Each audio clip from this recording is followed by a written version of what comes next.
Test, test, one, two, three. We're going to redo this. I have no idea if I'm set up, angled properly. So I'm recording this video because I went live recently and I had tons of disconnections happening back and forth. If you follow me for a while, I've had this occur all the time, especially since beginning of 2015 or so.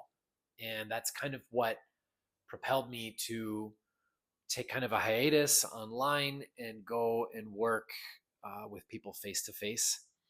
So, my name is Sky Chen. I am a psychic medium, and I was originally not going to go live. I wasn't even going to post anything yet because I've been recording a lot of other things and getting them ready to publish on YouTube and sort of revive this channel. But I was inspired by a creator, another psychic medium who does a lot of different reacts, and she looks at the global perspective. She's a new person I've started subscribing. I can't remember her name, but I'll link it down below after I get done recording this. So I want to talk about the big picture here of what's going on. I was starting to talk about this on my live. I'm going to keep that live up, I think. So go back and watch the first like 10 minutes or so of it. I introduced some topics. So forgive me as I'm channeling. It doesn't always go in a straight line. I'm not using my working brain. So it might go off on little tangents. But if you like that thing, more power to you is probably why you're watching right now. I do tend to cater to a lot of fellow psychic mediums, a lot of people who are also very sensitive, very empathic, are star seed people, etc., etc. The sensitives of the world. We need to hear this right now. So, for years, I have been sort of pushed aside. I've had a lot of obstacles with people and technology and powers greater than me that try everything to censor me, to prevent the outreach of my communication, what I'm trying to share with us. And it's been pretty ridiculous. I won't go into details here on this video. I'll talk about that another time. But we are entering a chapter of the world where the US has now gone to war, where the Epstein files are coming out and more information is coming out than we can digest.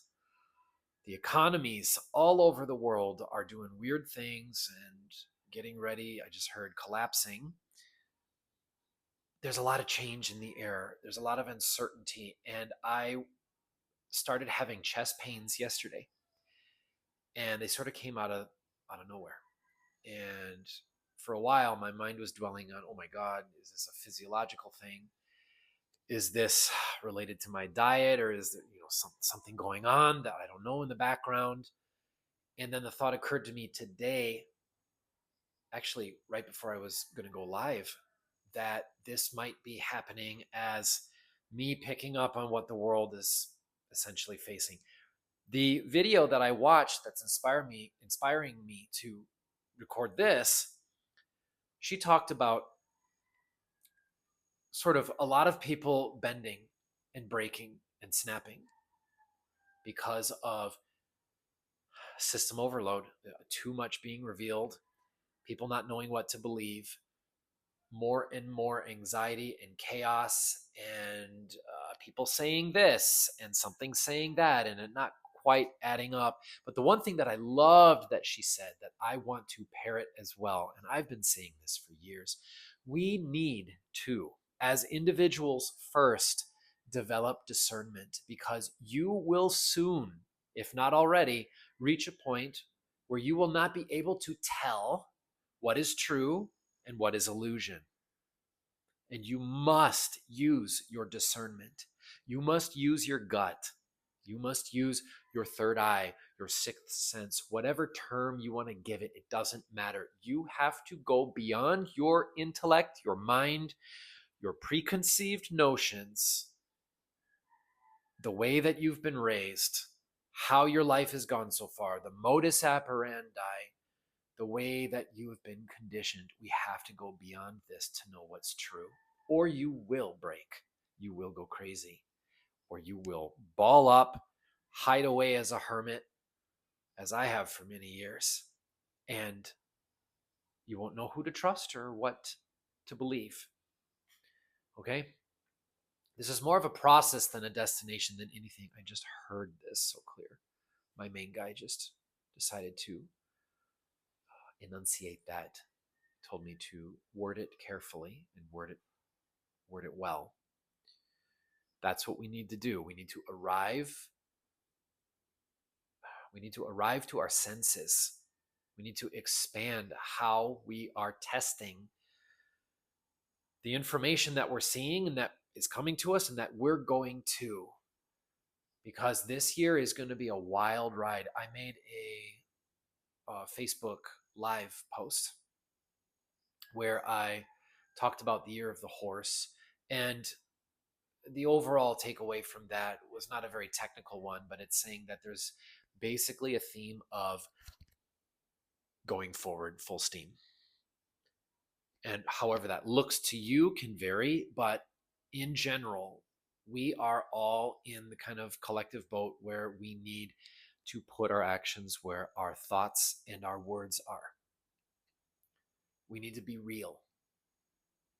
Be real, not think real, not talk real, but we need to be real. What are we allowing? I've said this for years, it's coming up again. It matters less about what is being perpetrated, who is the guilty party, where we can point our fingers. And it matters much more about how is this being allowed? What is our role in the complacency or the allowance or the bending over or the keeling to, kowtowing to powers greater than ourselves? I'm not saying there aren't reasons for that, but we have to start calling a spade a spade. We have to take accountability and responsibility for the part of the enabler. In order to have any sort of perpetration whatsoever, you need to have an enabling party, whether it's an individual or a group or an incentive or something. The enabling is what never gets attention, it seems like. We're always talking about what's easier to focus on because evolutionarily our brains have been wired for that. Find the scapegoat. It's easier to think in black and white. And I'm human. Also, I'm human. And so I look for the comfort of seeing things more simply because it makes discernment easier, or so it seems. But we forget that discernment is not necessarily an action, but it is a process that we arrive to, that we allow to unfold. It's not so much the label or the end result or the finish line, because it technically doesn't really exist. We're constantly refining what we know, right? Think about all the latest cutting edge sciences that have ever existed, or any of the information that have ever been in any scientific texts. How much of that has lasted from 100 years ago, 500 years ago, 1,000 years ago? Do you see what I mean? We're constantly reinventing what truth is and how our relationship is to it. This generation is no different. So we need to stop aiming for what we can snapshot in a moment as what we evaluate to be true or false, because simply everything is changing so fast with technology, with society, with learning itself. There are so many new variables being added to the mix. This has come up on so many private sessions with clients for the past year or two. People asking about the future, and I talked a little bit about this on the live before it was cut off. The rate at which parallel options, parallel universes, different timelines, different opportunities and doors, right, of what the future may hold is increasing exponentially, and has since basically 2012, since the CERN the big CERN experiment. There's been multiples, but that was the big one, where just talking about the future has to come with a disclaimer. And I always give my clients this. The disclaimer being, just because I'm reading into something doesn't mean it's going to happen that way. In fact, the more we get into the future, the less likely that is to occur. I have to literally give you 15 different timelines, or like 50 different timelines. But at that point, where is the value in what you're seeking in asking the question, what does the future entail? Right? So I just want to say that first before we go ahead. There's a lot of different ways that the cookie can crumble. But the big themes of our future right now for this year, just looking into 2026, is major, I just heard setbacks. I was interrupted. My thought was major changes to everything, to the extent that it's going to shock people, that it's going to be beyond what you thought was, beyond the purview of your expectations. I know that sounds kind of like general. Maybe it doesn't. Is it cliche? I don't know. These days, so much truth is being unveiled that it's difficult to put everything straight. I just hear, don't worry so much about keeping the information straight that comes to you, but you need to filter, you need to funnel. And that comes through a process of discernment. And discernment is really self discovery. It's a fancy name, fancy label for self discovery, self empowerment, consideration of you as the observer. Why are you observing this? How do you feel about this? What is your role in receiving the information, especially? Not just seeking it out, but what you're receiving, what you're gobbling up, because we're in times where nothing that we see that comes to us is organic. It is all predetermined, pre-sorted. There's algorithms, there's company boardrooms, there's priorities and incentives that go beyond the public sphere. They're not necessarily talked about beyond closed doors as to why you're seeing this reality or you're believing these things, why you're experiencing what's happening in the way that you are. Discernment is needed, and I love that she brought up discernment. Such a great word. Such a great thing to highlight, because that's ultimately what we need. That's like step one of what we need to do right now. We need to tap into ourselves, and everybody's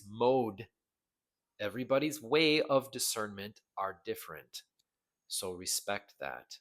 This is the part that's hardest for people, because as social beings, we like to collect, we like to group, we like to be validated.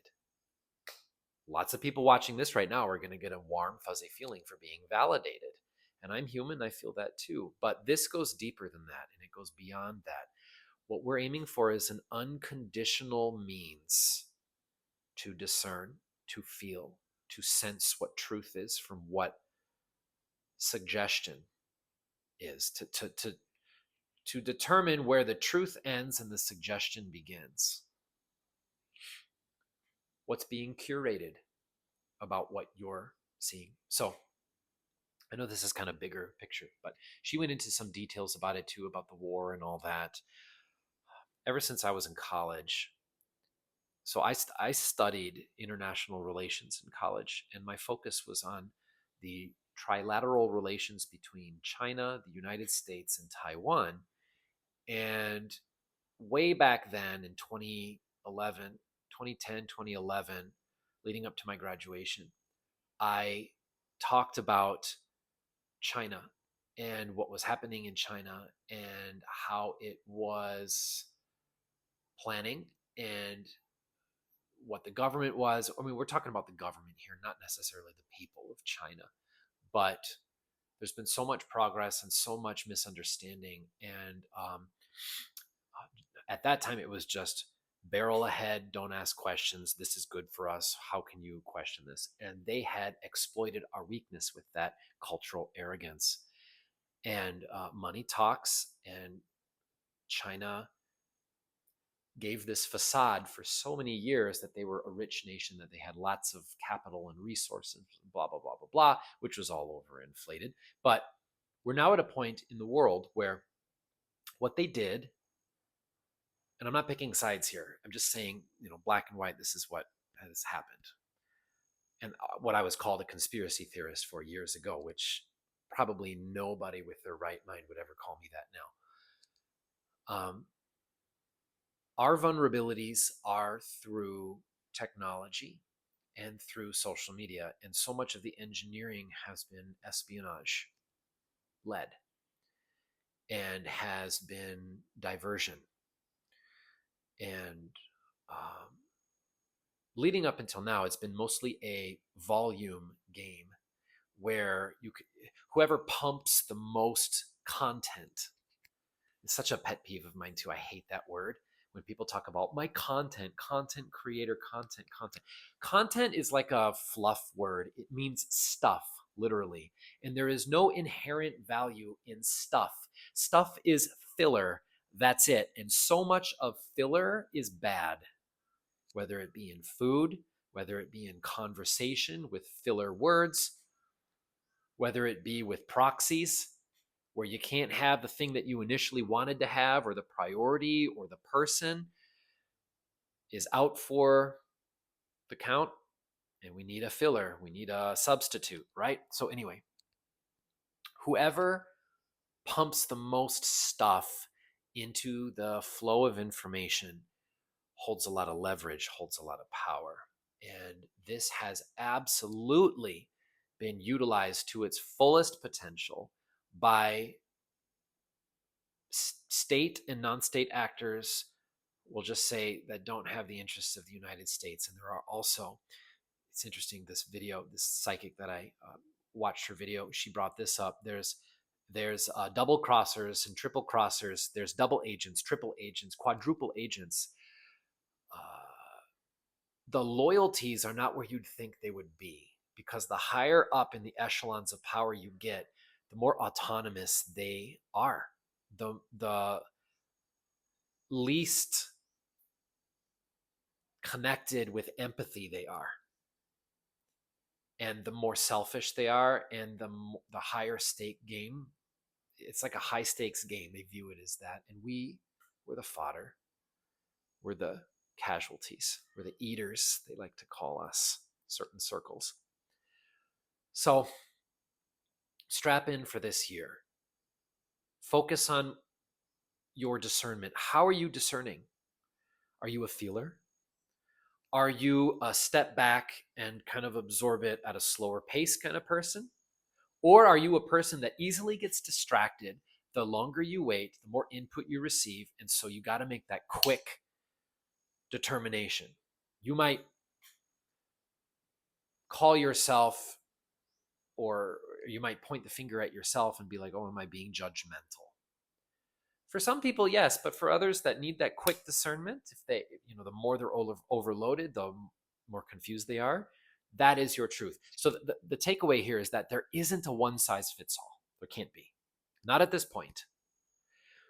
And that's kind of the beautiful irony in coming to truth in this way too, because a lot of us truth seekers are looking for a lowest common denominator. We're looking for a point that we can distill chaos into a little nugget of truth that's able to withstand all these tests and still come out true, like a universal key for everything. There does not exist such a thing at this point, because we've got so many different things happening and so many different angles to it. That's why on my live I came in saying, look, I want to kind of quote this psychic medium, fellow psychic, who's saying all these different things. My aim is not to tear her down, but is to talk about discernment and add to it, with the caveat being there's plenty of bits of information that she went over that I see where she's coming from, but I'm personally not going to resonate with that or promote it, or I'm not going to say those words, right? But again, that just ties into what a big point I made earlier, which is these timelines. There's so many timelines right now. So what she's channeling isn't false. I'm not going to say, oh, she's a phony, she's a fraud, because she's not. I feel it. I discern that. Right? So, but a lot of people are, okay? Keep in mind that a lot of people that purport to be psychic mediums, healers, whatever, they just aren't. And they have all these other different incentives as to why they're doing that. But you as the observer, as the interactor, you have to be able to discern that. And that means you have to value and honor your process. Don't compare it to other people. Some people might look to heal in a year, and then it takes you like 10 years to kind of sort everything out as to what the fuck actually happened in your life, why these people betrayed you, how you were so susceptible to this, blah, blah, blah, blah, blah, blah, blah. Everyone has their purpose and their method for arriving to truth through a process. I know it's kind of a weird way to say it because I said it's not about a finish line. So that word's a little misleading. It's not arriving to truth. It's more of like falling into the process, knowing trusting that truth is revealing itself as a process, as an undergoing, not as a, is it here or not yet kind of view. Not everyone's going to agree with that. And that's okay. It's part of your process. So, where was I? I just saw a mango. That's random. If you've had a private session with me, this happens a lot. I will sometimes get bombarded with a very simple message in the midst of something complex and like bigger picture. And it's just like, what? Okay, mango. I saw a sliced mango. There's going to be a lot of people who resonate with that. So that's your sign. Okay?